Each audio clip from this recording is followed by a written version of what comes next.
AI가 가장 먼저 빼앗는 직업이 청소부가 아니라 회계사라면 믿어지십니까? AI가 가장 먼저 무너뜨리는 직업이 막노동이 아니라 변호사와 세무사라면 믿어지십니까? 지금 이 이야기를 처음 들으면 말이 안 된다고 생각하실 겁니다. 그런데 전 세계 전문가들이 실제로 분석한 결과가 딱 이렇게 나왔거든요. 충격적이죠.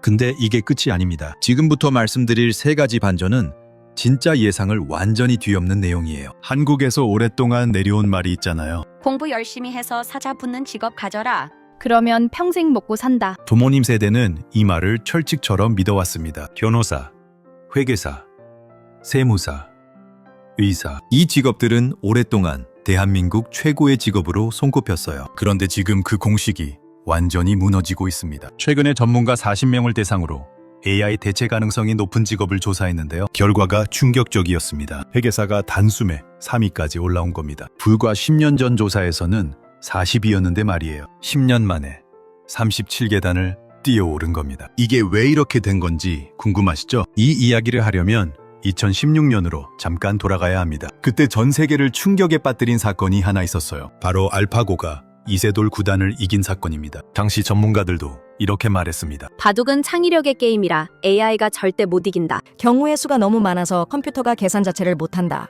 근데 결과는 완전히 반대였죠. 그리고 지금 AI는 글도 쓰고 그림도 그리고 영상까지 만들어냅니다. 법률 문서와 회계 자료도 사람보다 훨씬 빠르게 처리해요. 이제 이 이야기가 단순한 미래 예측이 아닌 겁니다. 지금 당장 일어나고 있는 현실이에요. 실제로 회계업계 내부에서 이런 말이 돌고 있습니다. 신입 회계사보다 AI가 더 정확하다. 이 말이 그냥 나온 게 아니에요. 지금 글로벌 회계법인들은 이미 AI로 장부 분석을 시작했거든요. 예전에 몇 시간씩 걸리던 회계 검토 작업이 단 몇 분 만에 끝납니다. 한 회계사는 인터뷰에서 이렇게 말했어요. 예전에는 밤새 검토하던 자료를 AI가 10분 만에 끝낸다. 이게 의미하는 게 뭐냐면요. 신입 직원이 할 일이 사라지고 있다는 겁니다. 예전에 신입 회계사가 하던 일을 생각해보면요. 영수증 정리, 거래 내역 확인, 세금 계산 이런 일들이거든요. 그런데 이게 전부 규칙이 있는 일입니다. 규칙이 명확할수록 AI가 더 잘하거든요. 패턴이 있고 정해진 답이 있는 일이라면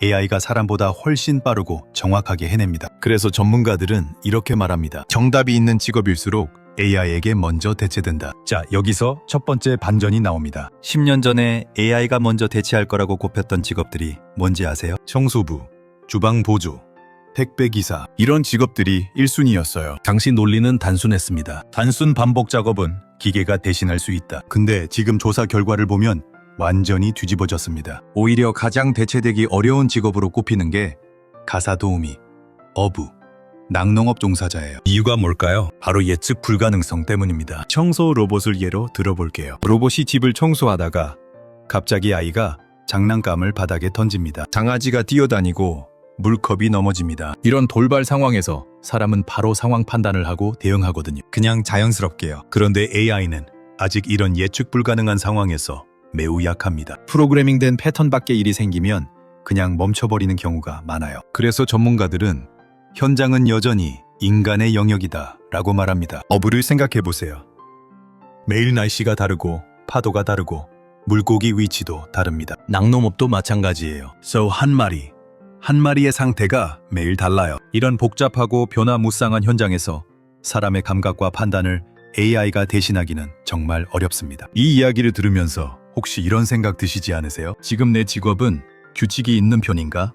아니면 현장 중심인가? 댓글로 한번 적어주시겠어요? 진짜 흥미로운 답변들이 쏟아질 것 같거든요. 자, 이제 두 번째 반전으로 넘어갑니다. 이건 진짜 많은 분들이 예상 못하는 내용이에요. 바로 감정노동 직업 이야기입니다. 보육교사, 간병인, 상담사 이 직업들이 AI 대체 가능성이 낮은 직업 상위권에 올랐습니다. 왜냐면 이 일들은 기술이 아니라 관계가 핵심이거든요. 아이가 울 때 달래주는 것, 노인의 손을 잡아주는 것, 힘든 사람 이야기를 들어주는 것. 이런 행동의 가치는 결과물이 아니라 과정과 감정에 있어요. 한 전문가는 이렇게 말했습니다. 지식 전달은 AI가 하지만 돌봄은 사람이 한다. 이게 지금 일본에서도 굉장히 뜨겁게 논의되고 있어요. 일본 야후 뉴스에서 이 주제로 기사가 올라왔는데요. 댓글 반응이 폭발적이었습니다. 좋아요가 12,000개 넘은 댓글이 있었어요. 아이를 돌보는 일은 AI가 절대 못한다. 인간의 눈빛과 표정을 이해해야 하기 때문이다. 이 댓글 하나가 일본 여론을 완전히 흔들어 놨어요. 그 다음으로 좋아요가 많은 댓글은요. 사무직은 AI가 대신하고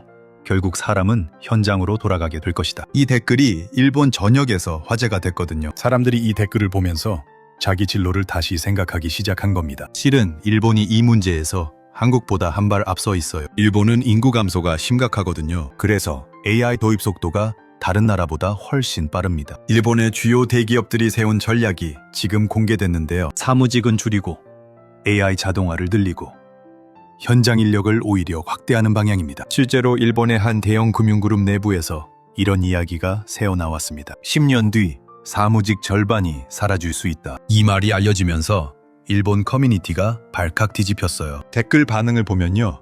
공부해서 사무직 들어가면 안정적이라는 시대가 끝났다. 이제는 기술이나 현장 경험이 훨씬 중요해질 것이다. 아이들 진로를 지금 다시 고민해야 한다. 이런 반응들이 쏟아졌습니다. 그리고 더 충격적인 이야기가 있어요. 일본의 한 중견 회계법인에서 실제로 일어난 일입니다. 2023년까지만 해도 신입 직원을 매년 20명씩 채용했는데요. 2025년 채용 공고를 보니까 신입 채용을 아예 5명으로 줄였어요. 그 이유가 뭐냐고 물어봤더니 이렇게 답했습니다. AI가 신입 직원 15명 몫을 충분히 해낼 수 있다. 이게 그냥 미래 예측이 아니라 지금 현재 일어나고 있는 일이에요. 한국 상황도 다르지 않습니다. 국내 4대 회계법인 중 한 곳에서 내부 보고서를 냈는데요. 2030년까지 단순 회계 업무의 70%가 AI로 대체될 거라는 내용이었습니다. 이 보고서가 언론에 흘러나오면서 취업준비생들 사이에서 굉장한 파장이 일었어요. 자, 이제 세 번째 반전으로 넘어갑니다. 이건 진짜 많은 분들이 충격받으실 내용이에요. 바로 코딩 이야기입니다. 불과 몇 년 전까지만 해도 이런 말이 당연하게 통했어요. 코딩을 배우면 평생 먹고 산다. 개발자는 AI 시대에도 살아남는다. 그래서 한국에서도 코딩 교육이 엄청나게 유행했잖아요. 정부에서도 밀어붙이고 기업들도 코딩 교육에 투자했죠. 근데 지금 상황이 또 뒤집어지고 있습니다. AI가 코드를 직접 작성하기 시작했거든요. GPT 기반의 코딩 도구들이 나오면서 개발자들 사이에서 이런 말이 나옵니다. 이제 코드의 절반은 AI가 만든다. 실리콘밸리에서 일하는 한 한국인 개발자는 최근 SNS에 이런 글을 올려서 화제가 됐어요. 3년 전에는 주니어 개발자 5명이 하던 일을 지금은 AI 도구 하나와 시니어 1명이 다 해낸다. 이 글이 한국 IT 커뮤니티에서 엄청나게 퍼졌습니다. 그럼 우리는 어떻게 해야 하냐? 는 반응이 쏟아졌어요. 일본에서도 비슷한 논의가 터졌는데요. 일본의 한 대형 IT 기업 채용 담당자가 인터뷰에서 이렇게 말했습니다. 단순히 코드를 짤 수 있는 사람은 더 이상 필요하지 않다. 우리가 원하는 건 AI가 만들어낸 코드를 검증하고 개선할 수 있는 사람이다. 이 말이 일본 IT 업계에 큰 충격을 줬습니다. 일본 야후 기술 섹션에서 이 기사에 달린 댓글 중에서 좋아요를 가장 많이 받은 댓글이 있었어요. 코딩을 배우는 게 아니라 AI에게 무엇을 시킬지를 배워야 하는 시대가 됐다. 이게 핵심입니다. 그렇다면 앞으로 살아남을 직업은 뭐냐는 질문이 나오죠. 전문가들이 공통적으로 꼽는 게 세 가지입니다. AI 관리 전문가, 데이터 분석가, AI 윤리 전문가. AI를 사용하는 사람이 살아남는 구조로 바뀌고 있는 거예요. AI 자체가 아니라 AI를 어떻게 쓸 것인가를 결정하는 사람의 가치가 올라가는 겁니다. 여기서 한국인에게 굉장히 유리한 기회가 하나 있어요. 바로 콘텐츠 산업입니다. AI 시대가 된다고 해서 기술만 중요한 게 아니에요. 오히려 사람의 스토리와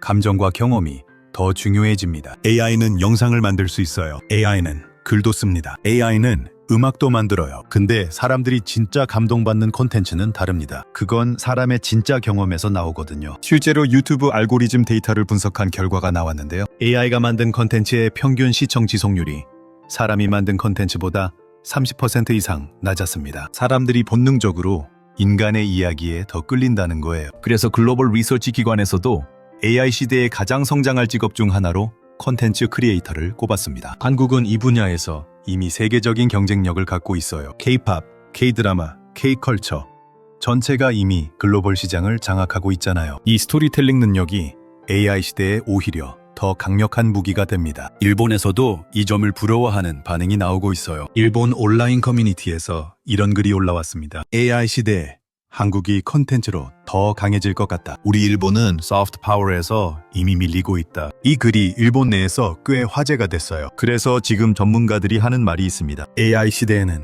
인간다움이 경쟁력이다. 이 말이 공허하게 들릴 수도 있어요. 근데 데이터가 이걸 증명하고 있습니다. 넷플릭스의 최신 내부 보고서에서도 비슷한 결론이 나왔어요. AI가 제작한 콘텐츠보다 인간 창작자의 콘텐츠가 평균 구독 유지율에서 월등히 높다는 내용이었습니다. 그래서 넷플릭스는 AI 도구를 도입하면서도 인간 작가와 감독에 대한 투자를 오히려 늘리겠다고 발표했어요. 지금 제가 말씀드린 내용을 한번 정리해 볼게요. 첫 번째 반전은요.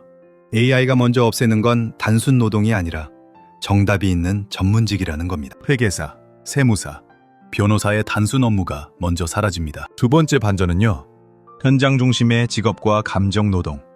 직업은 AI가 대체하기 훨씬 어렵다는 겁니다. 어부, 간병인, 보육교사가 오히려 살아남는 직업이에요. 세 번째 반전은요.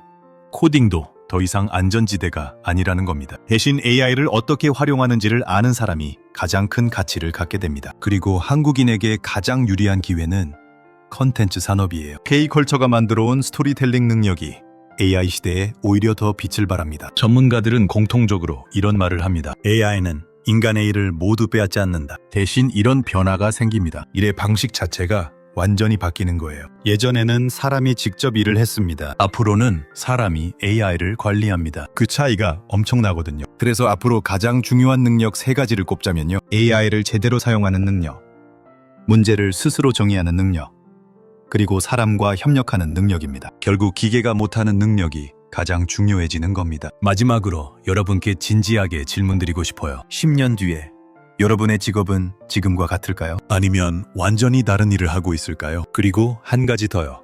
지금 자녀가 있으시다면 그 아이에게 어떤 직업을 권하실 건가요? 솔직한 생각을 댓글에 남겨주세요. 진짜 이 부분에서 댓글을 보면 사람들 생각이 얼마나 다른지 놀랍거든요. 이 영상이 도움이 됐다면 좋아요 한번 눌러주세요. AI 시대에 사라질 직업과 새로 생길 직업 이야기는 앞으로도 계속 다룰 제너럴입니다. 구독 누르시면 가장 빠르게 보실 수 있어요. 다음 영상에서는 실제로 AI로 인해 일자리를 잃은 사람들의 이야기를 다룰 겁니다. 미국, 일본, 한국에서 실제로 벌어진 사례들을 들고 올게요. 기대해 주세요.